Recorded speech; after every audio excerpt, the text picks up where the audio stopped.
मेरे साथ प्रताप राव चिखलीकर जी हैं, हम उनसे बात करेंगे। सर, आपको पहले तो बधाई, आपको दोबारा से टिकट दिया है, पार्टी ने आप पर विश्वास जताया है। इसे किस तरह से देखते हैं? नांदेड़ से आपको दोबारा सांसद के तौर पर टिकट दिया गया है। मेरे जैसे छोटे कार्यकर्ता पे पार्टी के हमारे केंद्रीय नेतृत्व, राज्य के नेतृत्व और देवेंद्र फडणवीस साहब ने जो विश्वास बताया है, मैं बहुत बहुत उनका तहे दिल से आभार व्यक्त करता हूं कि एक कार्यकर्ता को ताकत देने का प्रयास उन्होंने किया है और उन्होंने जो ताकत दी है उसके बलूते पर मैं निश्चित तौर से दूसरी बार लोकसभा में जाऊंगा।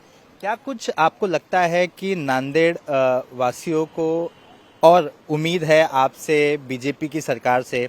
बीजेपी की सरकार आज राज्य में भी है, केंद्र में भी है। निश्चित तौर पे उम्मीद तो रहना चाहिए। क्या कुछ एजेंडा रहने वाला है इस बार? एजेंडा तो रहेगा। मैं 5 साल संसद बोल के जो काम किया हूँ, पिछले कई सालों में जो काम नांदेड़ में हुआ नहीं, जो रेल का हो, एयरपोर्ट का हो और नेशनल हाईवे के हो, ये सारे क्षेत्र में काम करने का मैंने जो प्रयास किया है, लोगों का मेरे ऊपर भी विश्वास है, नेताओं पे भी विश्वास है और मोदी के गारंटी पे भी विश्वास है।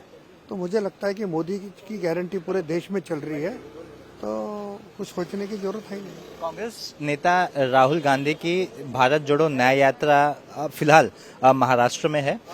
क्या उनकी सभाओं का कुछ असर पड़ेगा आपके इलाके में?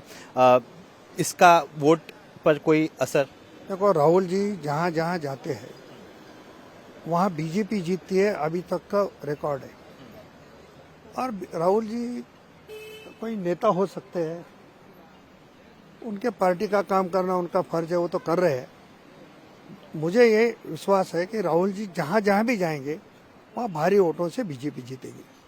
पीयूष गोयल को मौका दिया गया है मुंबई से, उसके बाद कोटेचा जी को भी दिया गया है, एक जन की टिकट काट दी गई है। ये जो लिस्ट है, इस लिस्ट को आप कैसे देखते हैं? कई नए चेहरे भी हैं इसमें। मैंने तो पूरी लिस्ट देखा नहीं हूँ, खाली मुझे मैसेज आया कि आपकी उम्मीदवारी निश्चित हो चुकी है।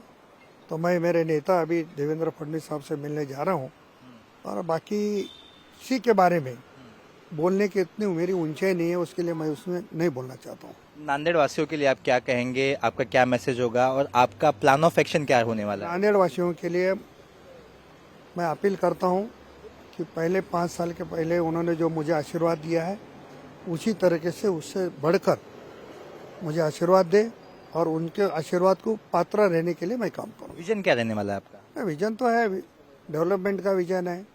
अब मोदी की गारंटी है, मोदी जी ने जो काम किया है और 5 साल में मैंने जो भी प्रयास किया हूँ, तो मुझे लगता है कि लोगों को पता है कि बीजेपी ही काम कर सकती है, उसके लिए लोग बीजेपी के साथ में हैं। तो हमारे साथ प्रताप राव चिखलीकर जी थे, जिन्होंने ऐसा कहा है कि पहली बार भी वो जीते थे, दोबारा भी वो जीतेंगे। लोगों को उन पर और खासकर बीजेपी पर विश्वास है, क्योंकि मोदी की गारंटी देश में हर किसी को मान्य है। कैमरामैन अरुण देवरुकर के साथ सूरज ओझा, इंडिया टीवी, मुंबई।